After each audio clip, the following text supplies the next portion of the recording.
Question 15. Light of wavelength 450 nanometers passes through a diffraction grating with 500 lines per millimeter. Diffraction maxima are observed on the far side of the grating. What is the angular separation between the third-order maximum and the fourth-order maximum?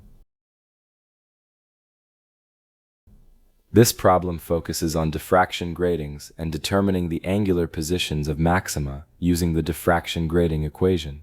What do we know? A diffraction grating produces maxima when waves from adjacent slits interfere constructively. This happens when the path difference between light from neighboring slits equals an integer multiple of the wavelength. The condition for principal maxima in a diffraction grating is given by the equation n lambda equals d sine theta, and the grating spacing d is the reciprocal of the number of lines per unit length. We can now go through the solution stepwise. The wavelength was given in the question. The wavelength is 450 nanometers. To work in SI units, we convert this to meters. 450 nanometers is 450 times 10 to the power minus 9 meters, since nano is equivalent to 10 to the power of negative 9. Next, we determine the spacing of the diffraction grating. We are told the grating has 500 lines per millimeter. This is the grating density. First, we convert this to lines per meter. There are 1,000 millimeters in 1 meter, so 500 lines per millimeter becomes 500 times 10 to the power 3 lines per meter.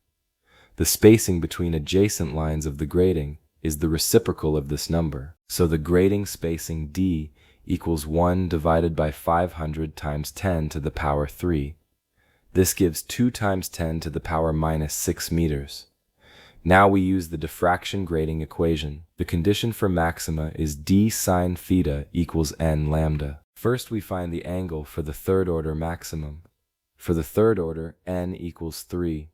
So sine theta 3 equals 3 lambda divided by d, where theta 3 is the angle corresponding to the third-order maximum. Substituting the values gives 3 multiplied by 450 times 10 to the minus 9, divided by 2 times 10 to the minus 6.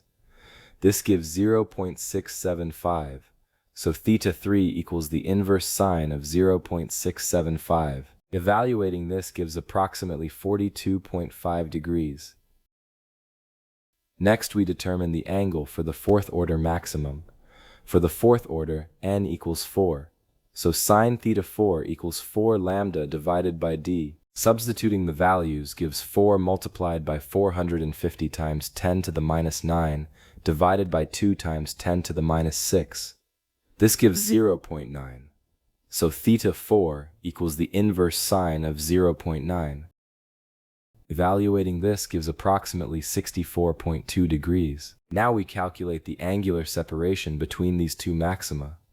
The angular separation equals theta 4 minus theta 3.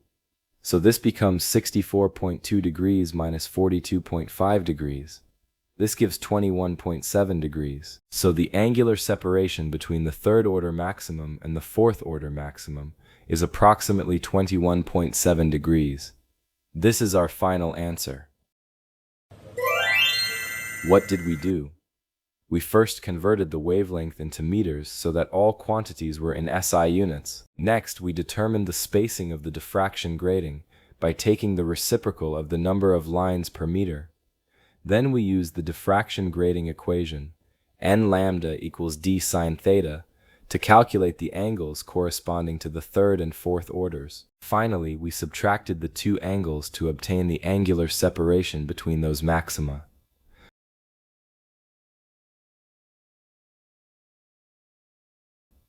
Let's now summarize the key idea. Maxima in a diffraction grating occur where n lambda equals d sine theta, linking the order number, wavelength, and grating spacing.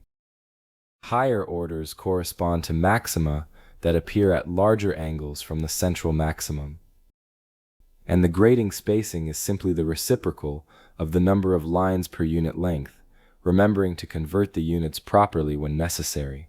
For example, from lines per millimeter to lines per meter.